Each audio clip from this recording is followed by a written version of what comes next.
এবার metro station পরিদর্শন করলেন অশ্বিনী বৈষ্ণব। তিনি মেট্রো স্টেশন পরিদর্শন করলেন এবং জয় হিন্দ মেট্রো স্টেশন পরিদর্শন করেন এবং তারপরেই মেট্রো রেলে চেপে তিনি যান।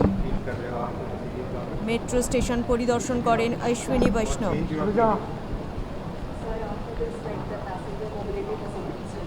সেই ছবি আপনাদের দেখানো হচ্ছে, যেখানে জয় হিন্দ মেট্রো স্টেশন পরিদর্শন করেন তিনি এবং তারপরেই মেট্রোতে সওয়ার হন তিনি। কলকাতা বিমানবন্দরে জয় হিন্দ মেট্রো স্টেশনে পরিদর্শন করেন এবং তারপরেই মেট্রো রেলে যাত্রা শুরু করেন তিনি। আপনাদের দেখানো হচ্ছে টিকিট নিয়ে মেট্রো রেলে যাত্রা শুরু করেন তিনি। কলকাতা বিমানবন্দরে জয় হিন্দ মেট্রো স্টেশন পরিদর্শন করেন এবং তারপরে টিকিট কেটে মেট্রো রেলের সওয়ার হন তিনি।